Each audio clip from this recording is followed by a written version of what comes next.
Good afternoon, everyone. I hope you can hear me. It's closer. Okay. Thank you, Tanya, for the really sweet introduction, and to NESEHNUTÍ and everyone I've met at NESEHNUTÍ who've been the few friends I've been able to make outside of the boundary of Masaryk University and my home, given that I've been mostly a single mother for the time of my fellowship here.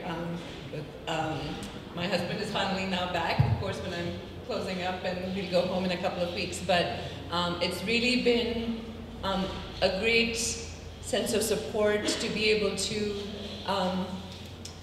have friends in the community who don't look askance and suspiciously at academia and are constantly working to bridge the boundaries between the spaces we call academic and the spaces we call political or activist.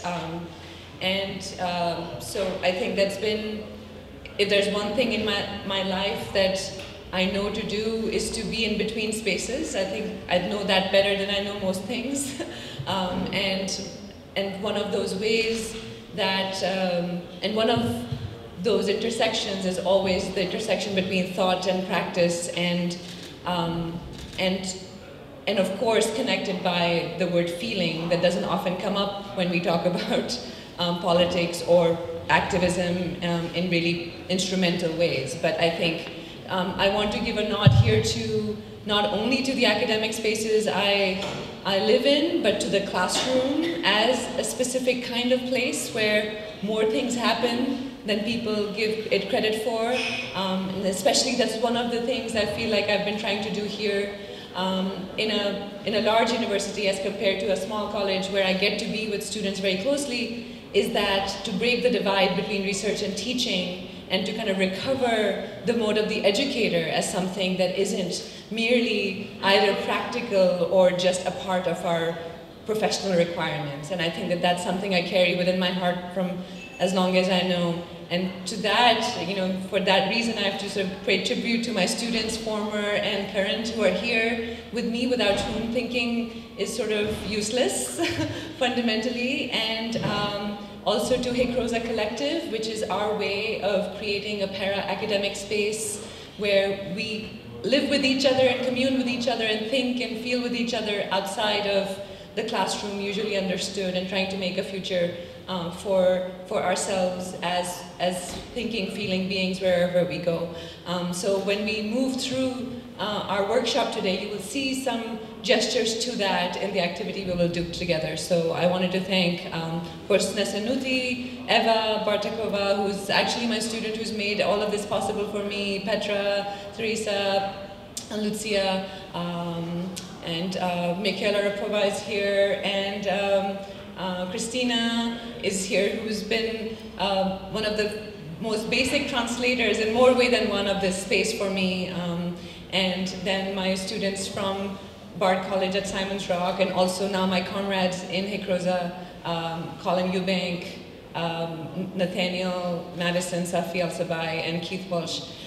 So we're here, and my daughter, 5-year-old, is in the back, and as is my husband, who makes you think twice about masculinity, as something that occupies space. I've always thought that masculinity is just a way of being a jerk, really. Like, it's just a way of being overconfident in the world and occupying space that you shouldn't occupy. And my husband, who's 6'4" and weighs significantly, shows me every day how not to occupy space as a terrifying occupant of this world. And I learned from him how to be in spaces.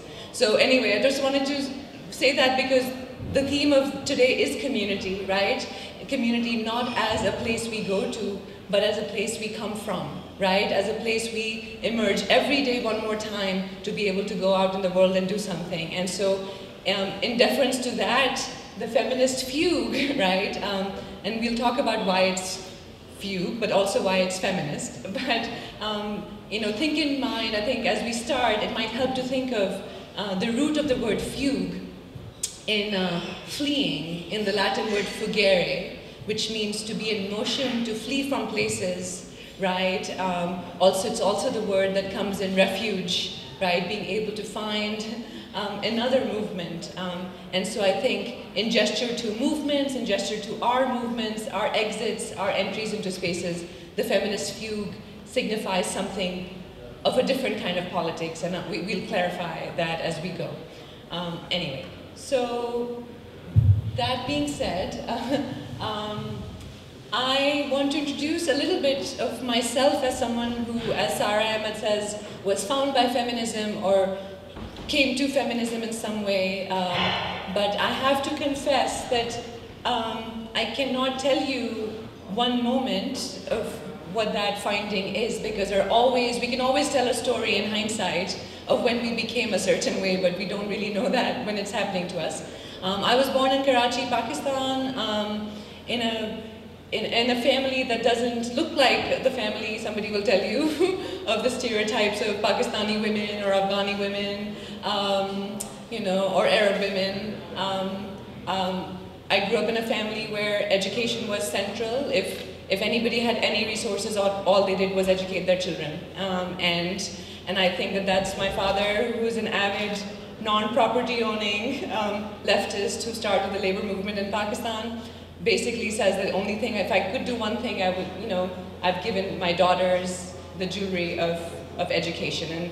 And I ended up being the one person who became most like her in the sense that my education hasn't led me to upwardly mobile corporate jobs or, you know, becoming magistrate or a civil servant, but very much out of choice, that none of those spaces felt like home to me ever, and none of those spaces were worth desiring. And we'll talk a lot about desire itself. So I think, in a weird way, the outsider is my access to most things, including to feminism, right? I think we often think of feminism as a pre-created community to which we might belong. But my access to the questions of feminism come from the place of people who don't belong anywhere, right? So whose gender or race or religion don't provide clear, you know, boundaries within which they should live. So how do you then, right, conform, right? How do you then reconcile the question of the outsider to something that is fundamentally framed usually as being there for women, right, or for everyone, as we now say, following, you know, good feminists, like feminism is for everybody, but in a conventional sense, it's something that is always related to a kind of certainty on who you are, right, even if it is in this contemporary time where we declare ourselves to be women or female in some way. But so how does the question of the outsider who doesn't belong anywhere kind of work with the question of the feminism, where we have to, in some ways, identify with a particular politics, with a particular identity. But I think if you combine the question of the outsider with the question of those who become problems for people, women, and women like us become really crucial there, because we're always considered as someone, if we appear in a place, we must be creating trouble. You know, I still remember not wearing shoes and being yelled at. I still remember running out of my home without a shawl, you know, and being told to run back in. I still remember people complaining if they saw me riding a bicycle on the road. I didn't think I was being very radical in any way, but there were things you realize who you are by the things people notice about you in this weird way. It's like, oh, and so everyone in some ways contributes to your consciousness, even when they're trying to kind of crush your spirit, right? Because the moment they stop you, you realize, oh wow, was my emotion troubling enough that somebody thought it should be stopped? You know, what is the big deal of riding the bicycle on the road or standing with boys and, you know, playing cricket or, you know, or being an umpire, you know, in the cricket game on the street? So I do think that in my fundamental consciousness, it's those things that people questioned, right, that became part of my politics in a way, that became ways to realize that I was doing something, right? And that's why also everything about our politics is so relational. We don't become people with certain identities just by ourselves. It's always like, that is improper, or that was good, right? That like allows you to say, this is who I am. And so I think this question of whenever I felt like I was doing something wrong, something of me was being formed, right, as a political subject. And I think a lot of us have that experience much more than those who are always affirmed by society, or in some ways to whom society is so indifferent, that you're just normalized as, oh, you're a normal white person, or you're a normal corporate guy, or, you know, there's a sort of, those of us who, and this society has its own history of normalization, so I'm not blind to that either.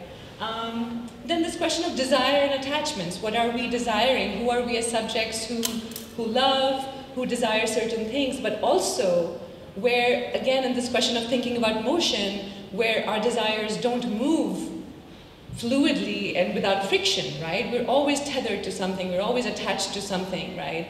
And, you know, when I teach classes on feminism, we've been having conversations about why do we imagine forms of being that are without contradiction, right? Why do we think that if I work, you know, for on domestic violence, that somehow I will somehow be also able to leave abusive spaces, right? I mean, that politics and activism are so much more complicated, and they complicate the question of the fact that somehow everything begins with my own interest, right? So this question of desire, even if it is about myself and what I want, feels to always, for me, be kind of held back a little bit, right? Like a little undertow of this question of what am I attached to, right? What will allow me to be loved by the same people who loved me, right? What will allow me to be recognizable to myself? I mean, these are all attachments that are historical, that are in our memory, that don't make this question of like reaching for something or changing the world or transforming everything around us somehow without friction. Like there's always something that,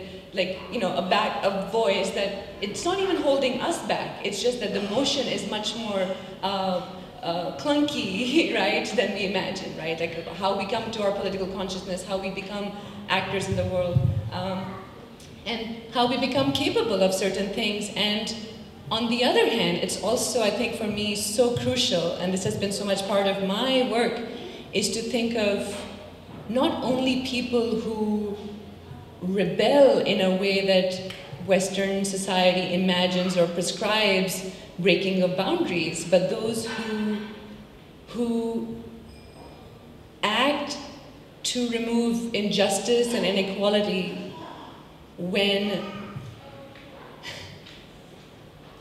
nobody would expect them to have the capacity to do that, right? So I feel like all the films, all the novels, all the poetry, all the books I'm attracted to are always shaped in the actions of ordinary actors, people who will not be deemed special, people who will not be deemed capable, or you know, who wouldn't fit with the roles we imagine for the anti-hero or the antagonist, like who kind of act somehow and protect somebody around them and do something small that accrues to make big change. So it isn't about the smallness of the action, it's about, perhaps in some ways, those who have been deemed insignificant enough to not be expected to have a politics, right? So I think for me, one of the earliest memories was coming to the States and being told about how people should talk about suffering and how people should get out of the way of the people who suffer and let them have their own politics. And I kept imagining that sort of you have only one story in your mind. You see somebody suffer and you say all they're doing all their lives is trying to compensate for it. Or, you know, there's a beautiful line in a film, I don't even remember what it was, where she says, "Why do you hate your suffering so much that you would sell me?" Right? It's a daughter talking to a father. It's like, you know, yes, you were poor, why did you have to sell me off to someone? Like, you couldn't hate your poverty so much, right? So what I'm trying to say is that for me, one of the things I've confronted so much is the presumption about victimhood, and the presumption not about the fact that victims should allow to remain victims, but that what we imagine their lives to be, what we imagine their thinking, feeling lives to be, are never there in the books I see. They're never there in the treatises or the philosophies or the political theory I study, because we are so attuned to thinking that the only way suffering impacts an individual, right, is by somehow compromising their individuality or making them some sort of a stunted person, right? And I feel like I kept turning to all these philosophies and poetries and, you know, other sort of modes of expression where you found that actually suffering produces a different kind of subject, not only a subject that is somehow lacking something, right? There's like a whole slew of like feminist, anti-racist work that is about the fact that we are not all acceding to or comparing ourselves to modes of being human that have been decided by someone or a group of people, so in comparison to whom all of us lack something, but that from the suffering and the places of lack, this presumed lack, something else emerges, right? And we have to attune ourselves to hearing that few, right? Those who take the prescriptions of humanity, of politics, and kind of change it in their hands, right? Make it something different, and actually come up with different ideas of humanity altogether, rather than the ones we have imposed, even when we were trying to good to them. You know, and Dorothy and I were talking about it the other day, right? Like, what are we bringing to the table? Then I think this question, that both of these questions connect to the idea of the community, that the community who will claim us, right? And the community we will claim, and where does that go? Like, what kind of love is it that gets returned to you, and whose love are you responding to? And I think that sort of becomes really important to us activists and thinkers both. Like, who do you want to be heard by? Who are you even speaking to and speaking with? So that you're not always thinking of somebody as your audience, but that, you know, is this a moment that we are sort of thinking together? And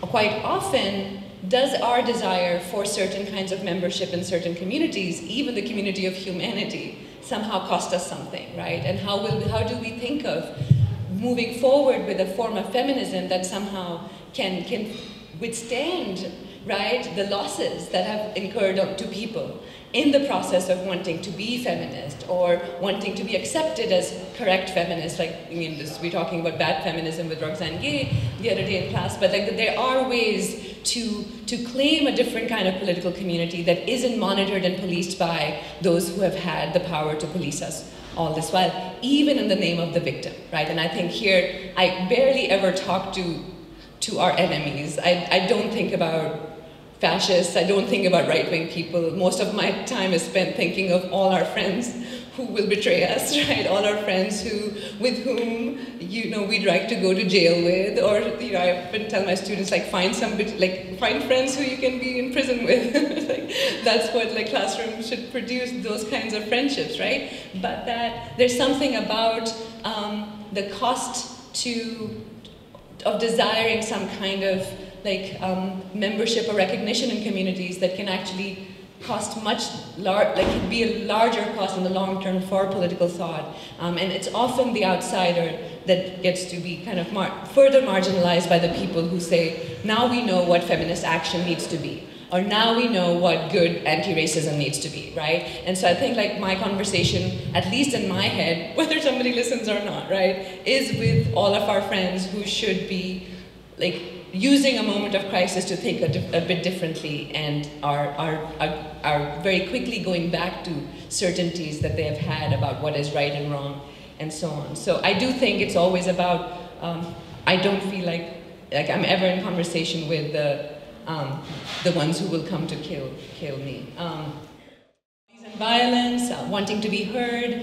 I mean, these are not questions limited to my existence as a woman, or a South Asian woman, right? Or an academic South Asian woman, or an immigrant South Asian woman. Like, you can keep adding identities to me, but the questions of being heard, or being considered human enough to be heard, they always have been there, even when I wasn't conscious of myself as any of these things when I was in Pakistan. I don't think my consciousness about race was anywhere as close to what it is being in America, right? It was deeply damaged by its history, and you then realize, how can I sort of continue to be here? But there's something about those moments of recognition that are not waiting for prescribed identities to be checked off the list, but that we actually thinking about these sort of basic things in very different bodies all the time. Then, you know, thinking of process, search, connection, travel, arrival, like, how do ideas travel? How do you make things make sense to you without thinking, right? How do you compare the meaning of words to words, right? How do you think that anything is anything without thinking relationally, without thinking about relations constantly? And I always believe that those in power have an incentive to not think about relations. They have an incentive to sever the relations that have produced who they are. But the outsider and the oppressed never do have the option to say, no, this world was not made by me. You know, the wealth you have was not created by me. We cannot say those things, right? And I look to James Baldwin, an African-American writer, like, who's always assuming a we, even when it would be rejected by white, white Americans, right? So the gesture to commonality has to come from those outside. And in that sense, feminism as a counter discourse has to truly imbibe a form of relationality, right?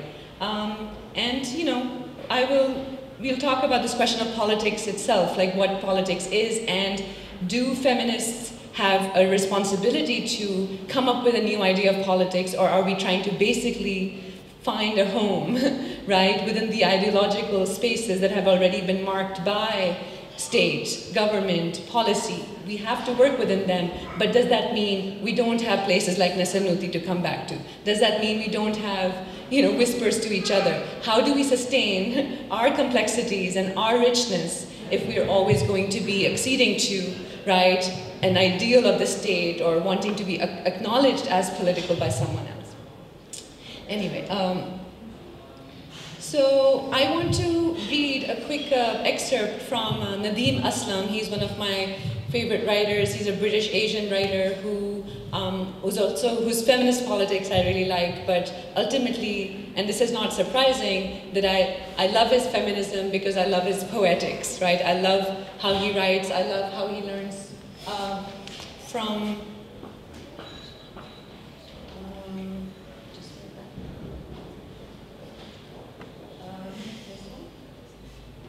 there was a little thing. Anyway, I can read. So that the idea of how he gestures to making meaning out of women's suffering. I'd love you to read his books. They're not moralistic. There's something happening there that's very different. But I wanted to read a short excerpt from his a piece of writing he did, which meaningfully says where to begin, right? And he's trying to talk about where to begin as a writer. And I'm going to try to read slowly and until we fix this. But imagine an area of darkness. We don't know the time. We don't know the place. It could be the year of Aeschylus's birth in Greece, or it could be 19th November 1942 in the town of Drohobych, or the day after tomorrow in Lahore. Now imagine a circle of light within this darkness and a middle-aged woman standing in it. Her race, her class, nationality, or religion are unknown to us. The dead body of a young man appears in her arms now, and let me tell you that it is her son. I could be wrong, Aslam writes, but it seems to me that as artists, as writers, as thinkers, and as human beings, we can all fill a number of pages about what that woman is going through. All this without knowing about her, and without knowing anything about her except that single fact. She is the mother of a dead son. We don't even know yet how he died, whether he was a thief or a school teacher, wicked or just. Let's assume that the number of pages we have filled is 4. Now, if I light up, and this is continuing, that area of darkness and show you that we are in Pakistan, that the young man was an innocent bystander who died in a CIA drone attack in Bajor, we will begin to add to the woman's grief with that information in mind. Pages 5, 6, and 7 could have her raging at the Americans, at the West, at the Pakistani government that allowed the attacks to take place. Perhaps even, and I know someone who witnessed this in Bajor in 2008, at the Al-Qaeda leaders who were hiding in Bajor and at whom the American missiles was directed. Or the young man could be a union leader in a textile factory in Faisalabad, whom the factory owner has had killed as a troublemaker. Pages 5, 6, and 7 will now have her lamenting the cruelty of the factory owners. Pages 5, 6, and 7 make her into a Pakistani, but for the first 4 pages, she's nothing but a human being. In my writing, I wish to make sure that I've filled those first 4 pages before getting to the other, no less important pages. We fail as fiction writers when we begin with pages 5, 6, and 7, giving the reader reams of information about union rules in Pakistani textile factories, or about how drones work, or for that matter, about the day-to-day workings of an insurance firm in, say, Exeter, England. But forgetting to tell the reader how all that information is connected to a flesh and blood human being. The book fails because the people are not real, the first 4 pages about each of the characters are missing. And then he says, adds towards the end, always begin with the conviction that there's nothing special or extraordinary about you. I wanted to read that because I think Nadeem Aslam's doing something really interesting, but that can also be misinterpreted, right? So, what we have him saying is like, yes, there are certain things that are fundamental to us, our experience as human beings, as mothers who have lost sons, right? And we can have the empathy and the imagination and the expanse of thought that can allow us to be able to write about that without first prefacing everything with how we access that person as a woman, identity, demographics, all of those things. It can be construed to mean that somehow we all are agreed upon, right, an idea of the human, or the idea of a woman with a dead son, without thinking that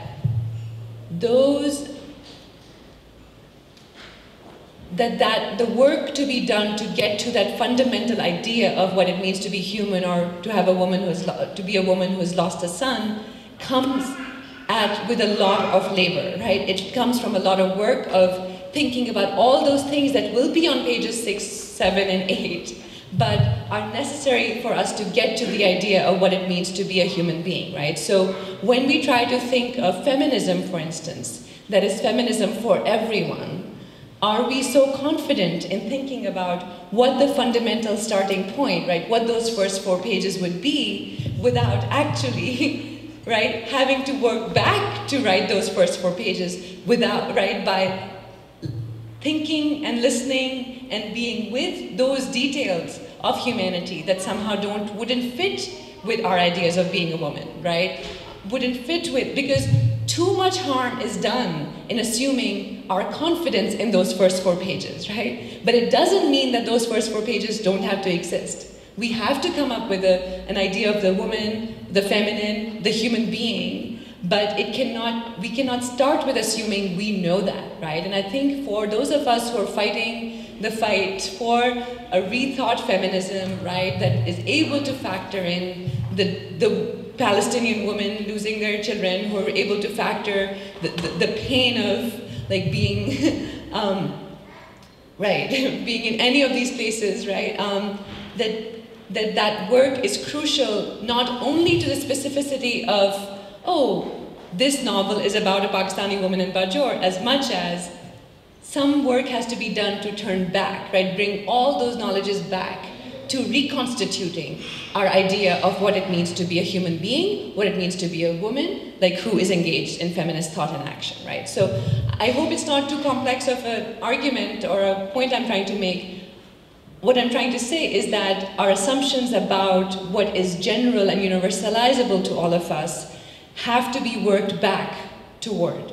We do need a common knowledge, we do need a common shared world, we do need common ideas of humanity, but to assume that we already have them on the basis of those who have always been deemed more human than others, we would be making a big mistake, right? And that's the role women have to play, right? And feminists have to play, regardless of being men or women, right? And how they define themselves, that feminism has to be interested in bringing those pages 6, 7, and 8, right? Working with the humility of knowing those things to be able to work back with others to build the first 4 pages of what it means to think of a dead son. Because only knowing what Sophocles or Aeschylus will write about the woman who has lost her son in a time where we are seeing massacres of people being killed in their own homeland for trying to be allowed to be citizens would be a big mistake, right? We cannot let ancient Greece decide for us what it means to be human, or a woman who has lost her son. And I think that that's sort of the crux of what I'm hoping to get us to. So if the contemporary feminist moment, right, and I think, you know, we can come up with a few things, right? I was thinking of making a list of what are the things feminists are thinking about right now, right? Please help me with that too. You know, there's Me Too, right? That there's like a big struggle in different places in different ways, right?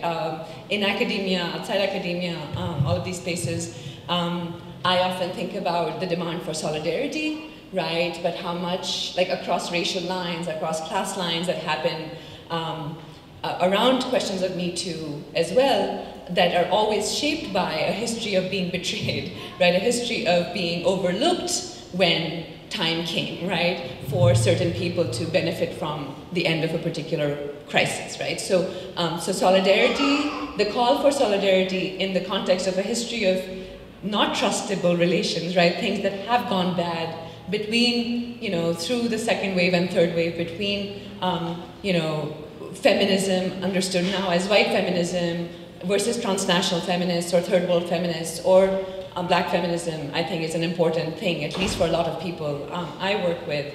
Then there's this issue of, is there one feminism and are all other feminisms sort of subservient to it? Or are we talking about, right, are we talking about a pyramid, or are we talking about, you know, a collectivity, right, at the same level, a non-hierarchical sort of derivative of feminisms? Does somebody get to decide what it means to be a woman, whose history is big enough? Right, if you're a radical feminist, is like, you know, we've had conversations about, you know, trans feminism and all of those things. If there's a way that somebody has to keep proving their authenticity, right, in the march for freedom, like how do we do that? Then it's a question of crisis, that when often things are critical, we go back to the things we know best, right? So I think when I feel often like the sort of the person who's constantly pulling the brakes, even though, like, because there's a way that a very quick hurtling towards solutions and activisms becomes a way to repeat the muscles we know. And even if it will solve a particular problem, we will be left with a lot worse things for people in our own community. And I think that that's important to sort of think about, how do you respond to crisis expediently, but not too efficiently, so that like you kill your friends in it. Then there's this issue of, and I encounter it here, but I think there's a way that, I think there's a sort of a strain of that elsewhere too, is the, you know, students saying like, we don't want to be considered as people who hate men, right, or are just critical and like complaining, right, that there's a real sense of that there's a negativity to the idea of being a feminist, right, that like, oh, we think something's wrong with the world, and like, so what will happen? But to counter the negativity, the answer doesn't often come as like, oh, well, let's be realists.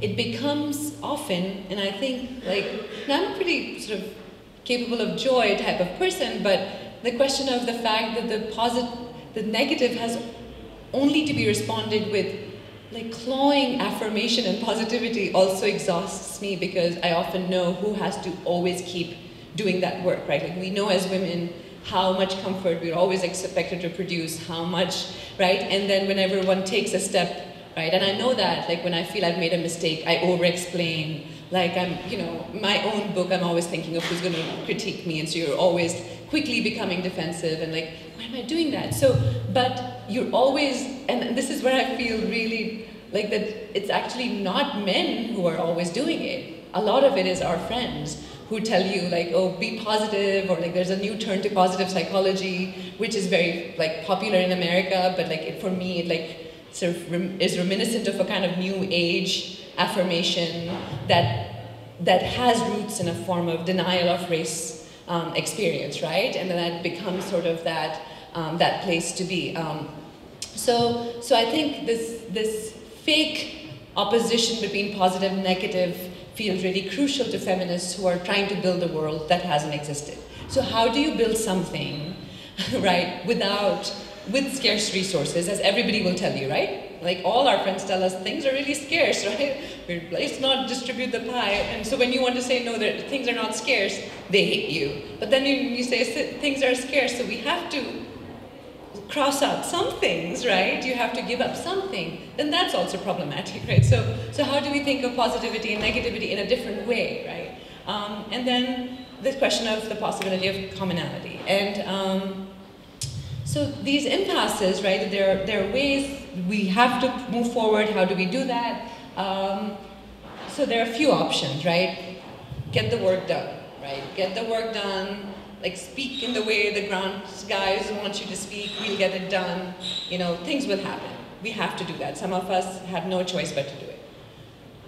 And it requires a division of labor to think who needs to do that and who doesn't absolutely need to do that, right? So to frame everything as a crisis and everything as a needing expediency of action, you know, and the playbook that we have known is disingenuous. And I think it does the work of people like who want to maintain status quo. So can we return to a history, right, that comes from.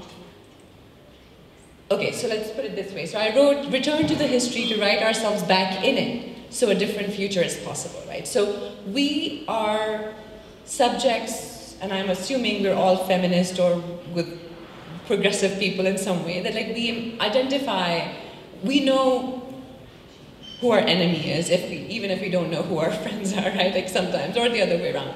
That there's a certain way that certain histories produce certain subjects. Like we all know that too, right? Like we are who we are because of who we've been. But when you look at feminism as a whole, right? The movement as a whole, a set of ideas as a whole, there's also a way that the things that become problems feminism deals with, right? Or the problems women are allowed to think about or deal with, has a history of its own. Some lines were drawn to say these are women's problems, these are not. These are the ways women have problems, these are the ways they're good for us, right? So how do you take fully in the history that has produced us as people who make certain choices now to solve current problems? And is there a way to sort of take some time out to reconstruct the story so that what we have ahead of us is different, right? So that like the story we are telling produces who we are in the moment and produces a future.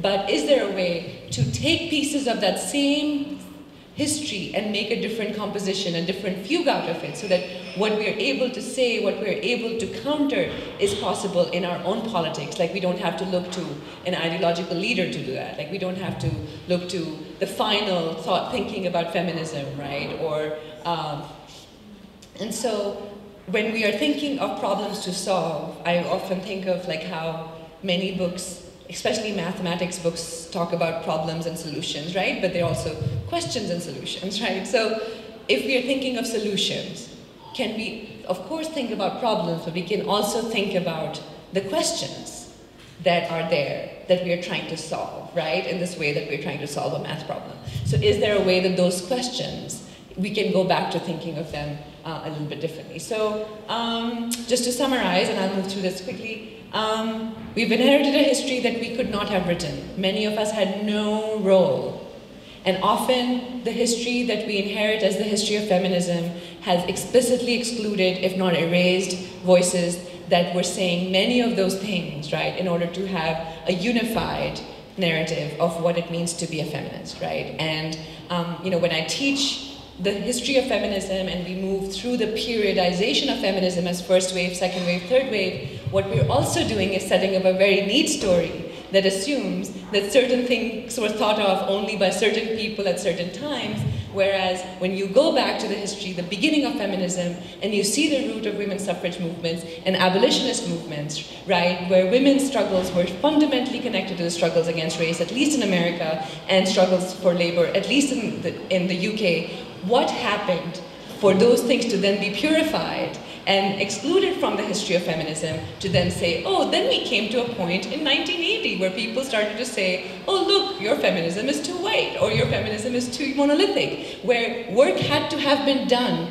to make it into a monolith to begin with, right? That those varieties of feminisms, varieties of thinking, varieties of insurgencies that were disciplined to produce a narrative of feminism are the ones that are now always asking for inclusion, but then certain people are the ones deciding whether they'll be included, even though none of those other ideas could have also existed without the existence of these ideas that have been kind of silenced. Yeah, so the next,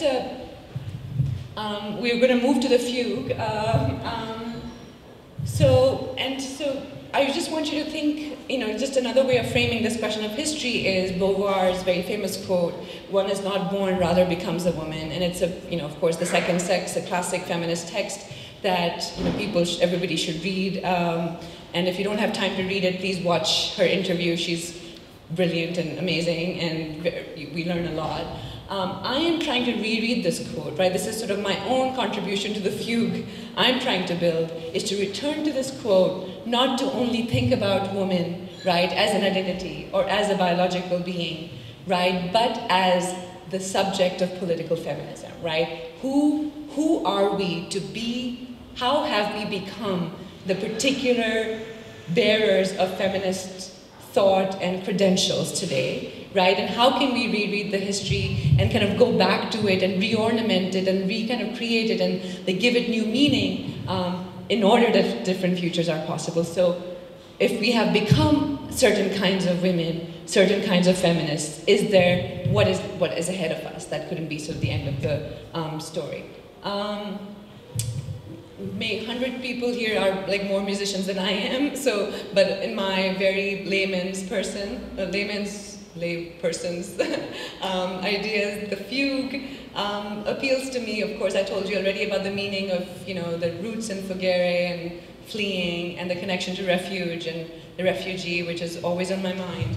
But also this particular way of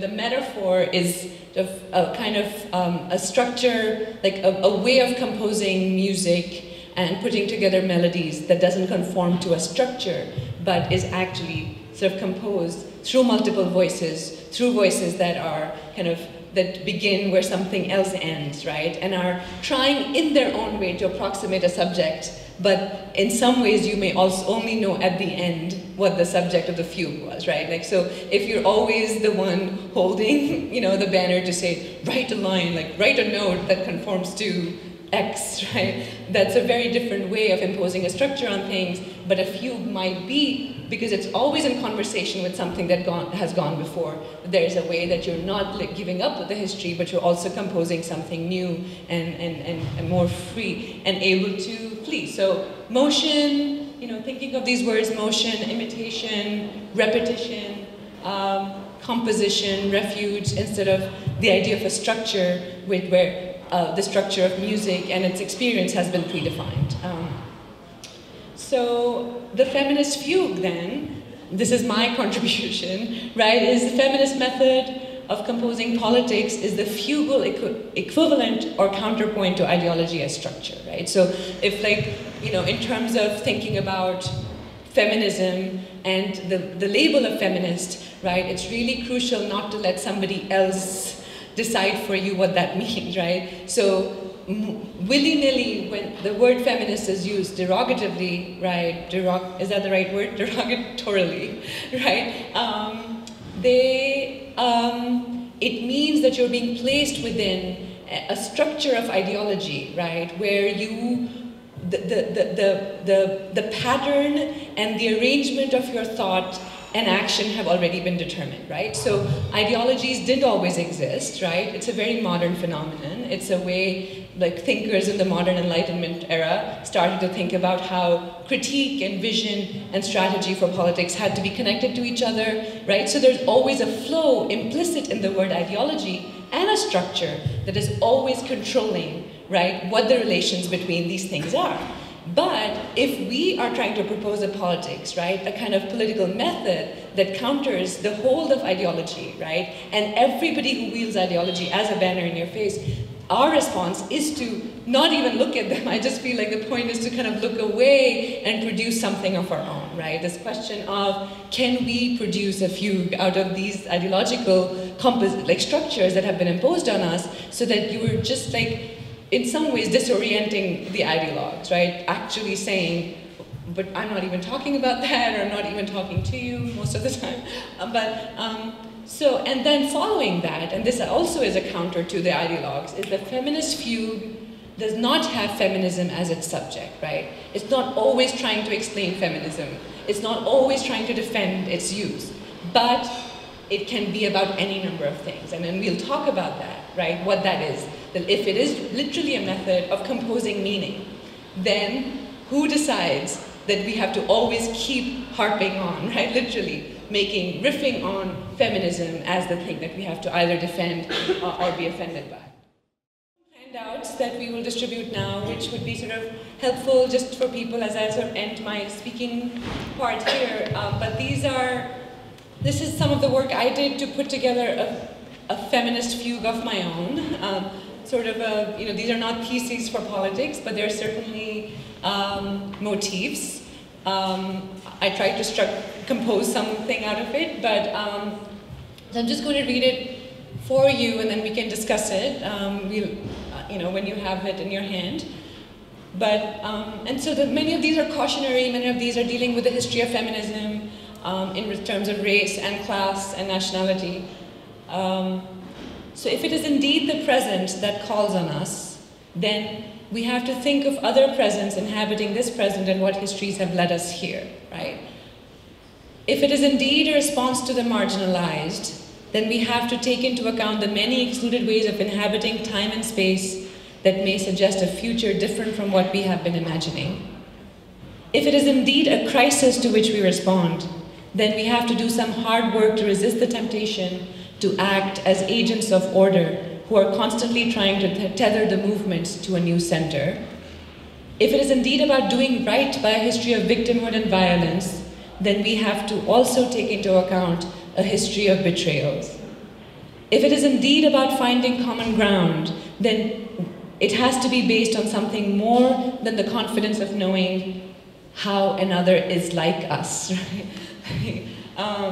If it is indeed about the importance of telling our stories, then we also have to work hard on listening and think about who taught us to tell which stories and what we demand from others in following that.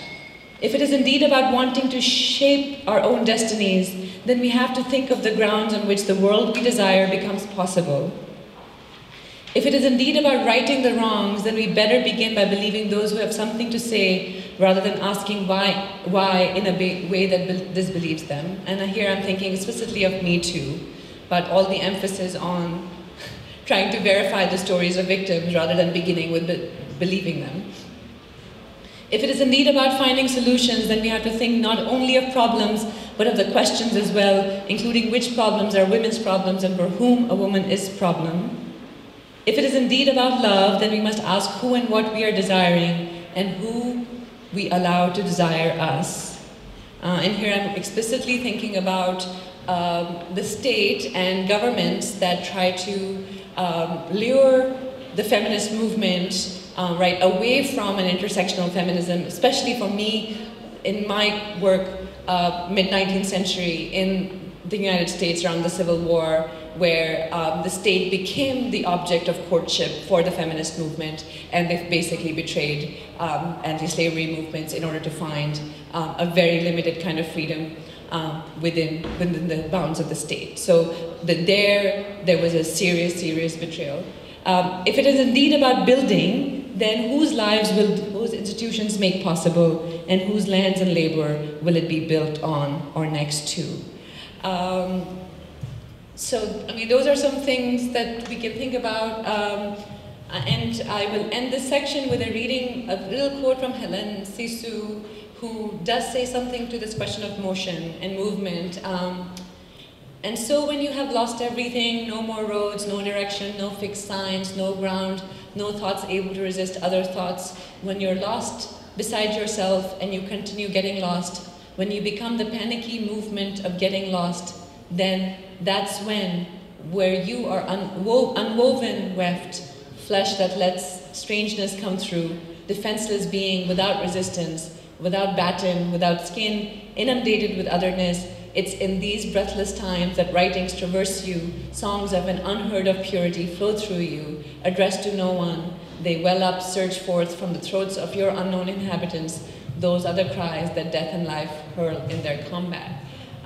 So I'm going to sort of leave my piece there and take us to an activity we designed, and we're going to do that while we listen to Nina Simone making her own fugue out of Bertolt Brecht's Pirate Jenny from Threepenny Opera. I also have a deep personal attachment to Pirate Jenny, the song, because like it is my go-to song and whenever I want to destroy something, which is so then whenever I feel a great deal of anger about things, mostly about betrayal. But I think that there is something to hold on to, is the story of a woman. But so we will, for those who have known Bertolt Brecht or Threepenny Opera, you know, you'll know what Pirate Jenny is, but I think it's well to hear from Nina Simone's voice. And what we have is, I think we've given out a few readings of the text, of the words of the songs. Again, it's important performatively also because, of course, it was written in German by two men, sung by Lotte Lenya, that it was translated, you know, in English, and then later on it was sung by Nina Simone, who made the German context, as she will tell us, translate to the context of the American South and slavery. And so with that kind of fugue in mind of this repetition and reclaiming, I think I sort of leave us with that to make our own fugue. And the trick here is that we'll get into a few groups, I think maybe like groups of 5, and we'll be handing out some of these writings that she's talking about, some texts, words of other people, to put basically back in our mouths, right? So, and try to construct something of meaning out of those words, right? Without trying to worry about when they were written, by whom, try to sort of arrange them in a way that makes it a fugue, a composition of your own, right? In what relation to each other might those statements, those quotes be? So, you know, there will be people who know Czech, there will be people who know English, like helping out each group, but the idea is to sort of have some practical, like, experience of feeling the words of other people in our mouths and on page, and seeing if something else happens for us, right? It may not, but we will also have an option of recording our voices reading those things and seeing how that feels. But really the idea is to break any historical claim to the canonical nature of certain things and have them have meaning for us in some way, and to be able to tell a different story. So thank you for listening, but we're going to move to the next activity, and we will have time to come back and ask questions and also reflect on the activity. So please don't leave. This is more important than what I've done. So thank you.